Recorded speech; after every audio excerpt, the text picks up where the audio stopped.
No pedí un último plato ni un cigarrillo. A mis 72 años, con la espalda encorvada por noches sin sueño y el alma desgastada por la espera, solo pedí una cosa: ver a Lana, mi perra Border Collie.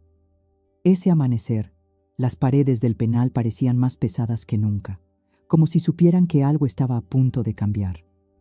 Los pasos de los guardias resonaban en los pasillos como campanas fúnebres. Yo ya no esperaba perdón ni milagros. Después de 7 años encerrada por un crimen que no cometí, lo único que aún me sostenía era el recuerdo de esos ojos vivos que nunca me juzgaron. Quería despedirme de ella. No sabía que, al volver a verla, mi destino se reescribiría. El alcaide me miró en silencio antes de asentir. Patio. 10 minutos, con vigilancia estricta. Sentí que me devolvían un pedazo de vida. Mis muñecas seguían esposadas al frente, flojas, lo suficiente para que pudiera abrir los brazos. Una silla de metal me esperaba en medio del patio, pero no me quedé sentada. Esperé de pie, el corazón tamborileando como si volviera a tener 20 años. El portón del fondo se abrió. Primero vi las correas tensas en manos de 2 guardias. Luego, el brillo inconfundible, Lana, con su pelaje blanco y negro, esa elegancia natural de los Border Collie que parecen caminar sobre viento. En cuanto me reconoció, su cola empezó a agitarse como bandera. Me dejé caer de rodillas, sin importarme el frío del cemento. Ella corrió hacia mí, casi arrastrando a los guardias, y cuando por fin la soltaron, me embistió el pecho con fuerza. Hundí la cara en su pelaje espeso, respirando ese olor a campo, a tierra húmeda, a hogar perdido. Lana gimoteó, mitad risa, mitad llanto. Yo también. En ese abrazo olvidamos rejas, condenas y calendarios. Pero de pronto, su cuerpo cambió. Se tensó como un arco. Su respiración se volvió corta, rápida. Un gruñido bajo vibró contra mis manos. Conocía bien ese sonido. Era advertencia, era memoria. Seguí la dirección de su mirada fija. Allí, inmóvil, estaba el oficial Méndez. Alto, rígido, con las manos cruzadas a la espalda, fingiendo indiferencia. «Tranquila, hija», murmuré, acariciándole la columna. Pero Lana no quitaba los ojos de él. Nunca gruñía sin razón.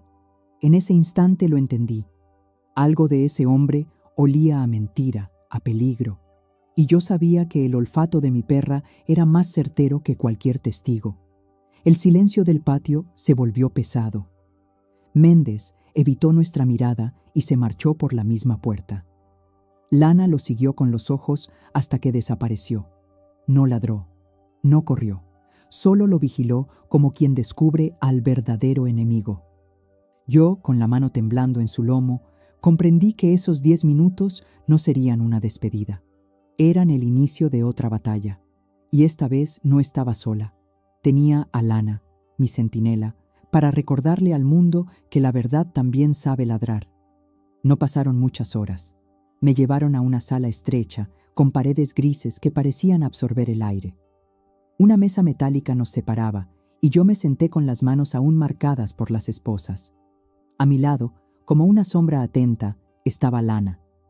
No protesté cuando la dejaron entrar conmigo. Quizá el alcaide también quería ver qué tan cierta era esa reacción que había presenciado en el patio. Enfrente estaba Méndez. Sus ojos, fríos, evitaban los míos. Se mantenía erguido, demasiado rígido, como un árbol seco a punto de quebrarse. A un costado, el alcaide observaba con los dedos entrelazados, y el oficial Ramírez, aquel que alguna vez me había tratado con un mínimo de respeto, permanecía en silencio, recostado contra la pared. El alcaide rompió la calma. Méndez, ¿por qué no declaró que estuvo cerca de la casa de Isabel la noche de su arresto? Un músculo en la mandíbula de él se contrajo. No era relevante, estaba fuera de servicio, solo pasaba por ahí. Entonces ocurrió. Lana dio un salto breve hacia adelante, las orejas erguidas y los ojos fijos en él. Un ladrido seco, cortante, lleno de certeza retumbó en la sala. No fue capricho ni sobresalto. Fue acusación. Su cuerpo entero se tensó como una cuerda. Yo la sujeté suavemente, acariciando su lomo. Sentía su respiración agitada bajo mis dedos. «Tranquila, hija», susurré, aunque sabía que no se equivocaba. Ramírez avanzó un paso.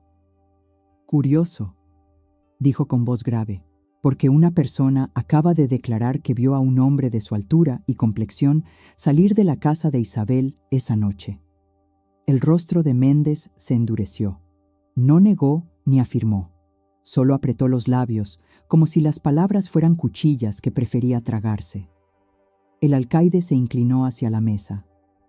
«Con este testimonio y la reacción de la perra, no puedo ignorarlo. El caso se reabre. La ejecución queda suspendida. No recuerdo haber respirado con tanta fuerza en años. Un peso invisible se desprendió de mi pecho. No era libertad aún, pero era esperanza.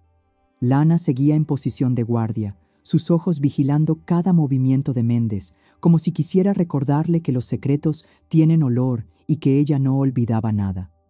Él me lanzó una mirada de hielo, una que buscaba intimidar, pero ya no podía herirme más, porque en esa sala, con mi vieja compañera a mi lado, entendí que la verdad había encontrado un camino. Y ese camino ladraba con voz clara.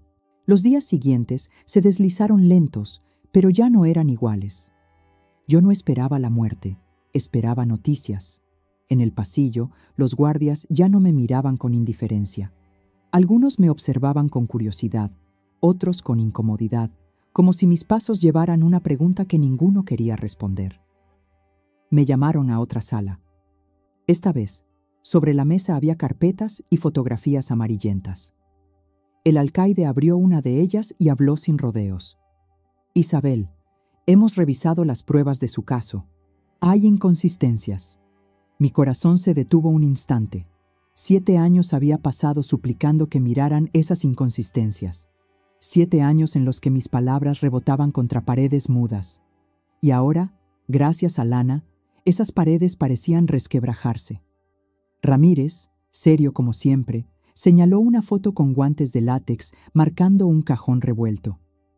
Se encontraron huellas que no eran suyas, pero nunca se cotejaron con nadie más. El alcaide agregó: «Hemos solicitado nuevas pruebas de laboratorio». Mientras hablaban, Lana se mantenía a mi lado, tranquila pero atenta. Sus orejas se movían con cada nombre mencionado, con cada papel que se volteaba. Yo sabía que ella no entendía de juicios ni de códigos, pero entendía de olores, de memorias invisibles. Y entonces ocurrió. Ramírez mencionó el nombre Méndez. Apenas lo escuchó, Lana levantó la cabeza y lanzó un gruñido bajo, el mismo de aquel día en el patio. Los presentes se miraron. No fue necesario añadir nada más. El alcaide cerró la carpeta con fuerza. Si esto se confirma, la verdadera historia saldrá a la luz. Me temblaron las manos, pero no de miedo. Era como si mi cuerpo, viejo y cansado, recordara de pronto lo que significaba esperanza. Apreté el collar de lana, ese trozo de cuero gastado que había sobrevivido conmigo todos esos años. En mi mente aparecieron imágenes del pasado. La noche del arresto, los golpes en la puerta, los gritos, las manos que destrozaban mi sala buscando algo que no existía. Y en medio de ese caos, un rostro que apenas vi, fugaz, pero que ahora podía nombrar Méndez. Lo que antes eran recuerdos borrosos, ahora se transformaban en certezas. No era yo la culpable. Nunca lo fui. Y si el mundo empezaba a escucharlo, era porque mi Lana, mi border collie de mirada viva, se había negado a olvidar lo que otros decidieron callar. El eco de mis pasos me acompañaba de regreso a la celda cuando escuché mi nombre. Un guardia se acercó, distinto a los demás. Llevaba una carpeta bajo el brazo y una expresión que mezclaba sorpresa y nerviosismo. «Isabel», dijo, «ha aparecido un testigo». Sentí que el mundo se me hundía y me levantaba a la vez. Un testigo, después de 7 años de silencio. Me llevaron de inmediato a la sala de entrevistas. Allí estaban el alcaide, Ramírez y un hombre mayor que no conocía. Tenía las manos temblorosas el rostro marcado por arrugas de preocupación. «Cuente lo que vio», ordenó el alcaide. El hombre tragó saliva y habló. «Aquella noche pasaba por la calle de la señora. Vi a un hombre salir de la casa apresurado. Llevaba un abrigo oscuro, y recuerdo que tenía la misma complexión del oficial Méndez. El aire se espesó. Nadie dijo nada por unos segundos. Yo no podía moverme.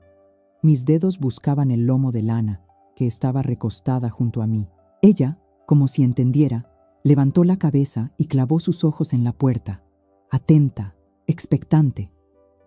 Ramírez fue el primero en hablar. «¿Estás seguro de lo que dice?» «Lo estoy», respondió el testigo. «Tenía miedo, por eso callé. Pero al ver la noticia de la ejecución, no pude quedarme callado». El alcaide cerró los ojos un instante, como quien mastica una verdad amarga.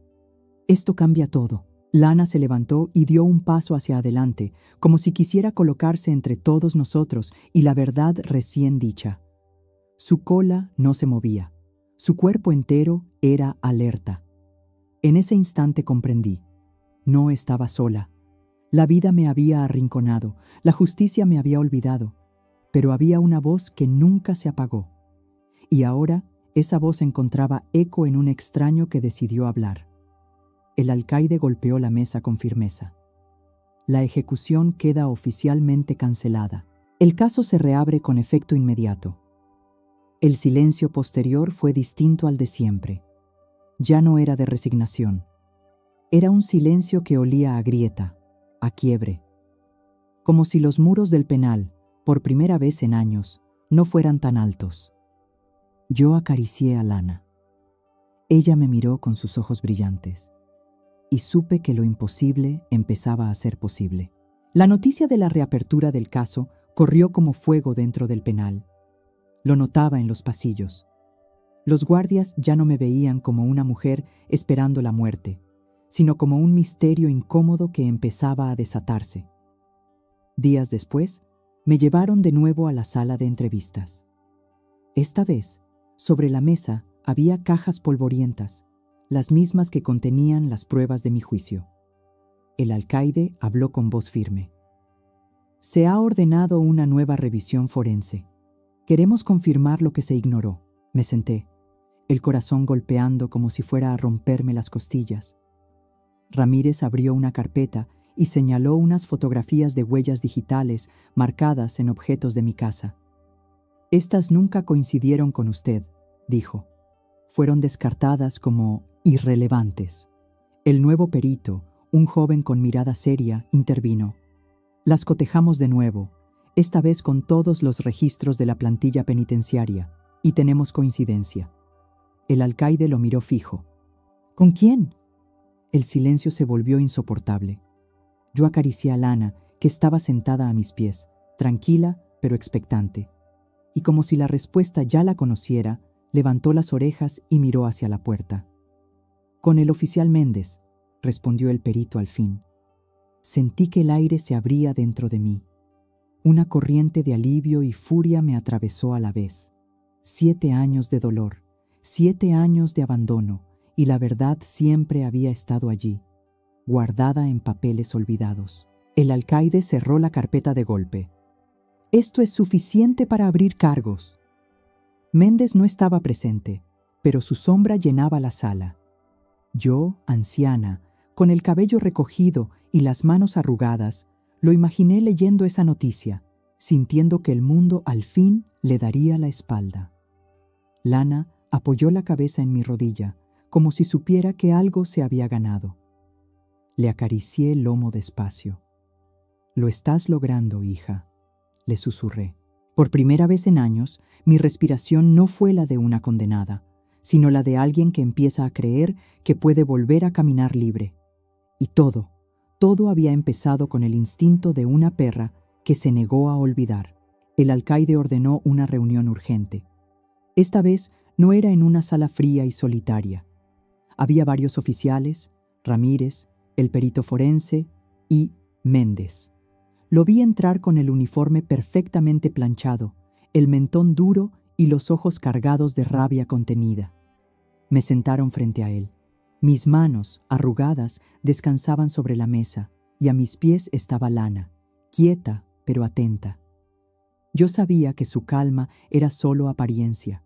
Sus orejas ya estaban erguidas, como dos centinelas. «Oficial Méndez», empezó el alcaide, «se han encontrado huellas digitales en la escena del crimen que coinciden con las suyas. ¿Tiene algo que explicar?» Él apretó los labios. «Es un error. Yo nunca estuve ahí». El silencio se cortó con un ladrido seco de Lana. No era un ladrido cualquiera. Fue fuerte, seguro, como un golpe sobre la mesa. Méndez dio un pequeño sobresalto, y yo vi el miedo fugaz en sus ojos. Ramírez se inclinó hacia adelante. «Usted dijo que solo pasaba por la zona, pero no lo declaró en su momento. ¿Por qué?» Méndez respiró hondo, tratando de sostener su máscara. «No creí que fuera importante». Otro gruñido de Lana lo interrumpió. Yo la acaricié suavemente, pero entendí que no debía callarla, porque su voz era la que estaba abriendo grietas donde antes había muros. El perito colocó una foto sobre la mesa, huellas claras, comparadas con las de Méndez. No hay error. Coinciden en un 99%. Los ojos del alcaide se clavaron en los de Méndez. «Está suspendido de sus funciones desde este momento. La investigación continuará en su contra». Él se levantó bruscamente. La silla chirrió contra el suelo. Sus ojos se cruzaron con los míos. En ellos no vi arrepentimiento, sino odio, puro y frío. Pero yo ya no temblaba, porque al bajar la vista tenía a Lana mirándome con esa seguridad que nunca me había faltado. Yo no estaba sola. Mientras lo escoltaban fuera de la sala, pensé en todos esos años que me habían robado, en las noches sin voz, en las lágrimas que solo Lana habría entendido si hubiese estado conmigo. Y sentí algo que creía imposible. La justicia empezaba a moverse, aunque fuera tarde, aunque mi vejez pesara más que mis pasos. Acaricié el pelaje blanco y negro de mi compañera y susurré: «No pudieron engañarte, hija.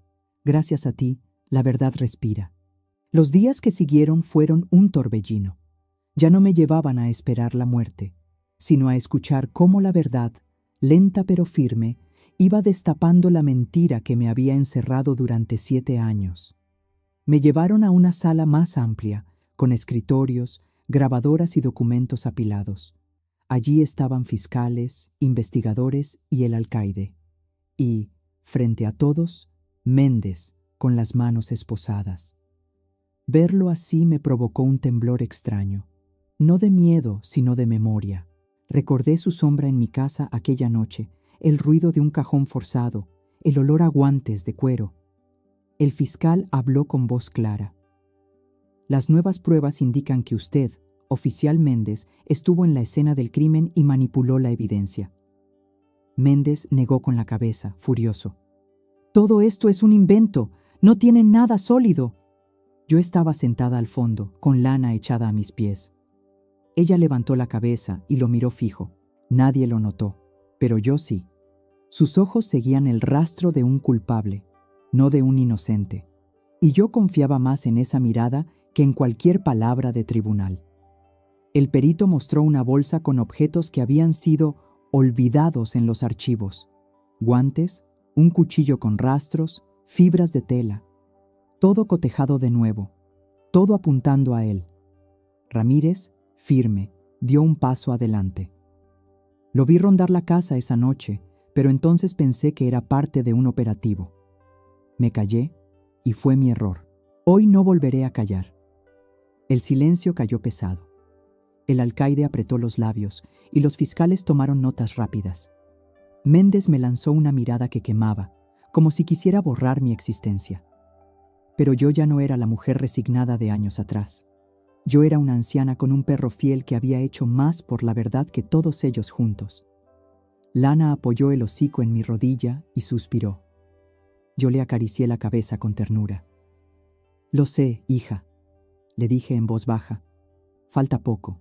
Por primera vez en mucho tiempo, sentí que la justicia no era solo una palabra vacía. Sentí que, como un eco que tarda pero regresa, Mis súplicas estaban por fin encontrando respuesta. El día de la audiencia decisiva amaneció gris, con un viento que azotaba las ventanas del penal como si quisiera barrer la mugre acumulada de tantos años. Me llevaron a la sala de juicios internos, donde se reunirían las autoridades para decidir mi destino y el de Méndez. Yo entré acompañada de Lana.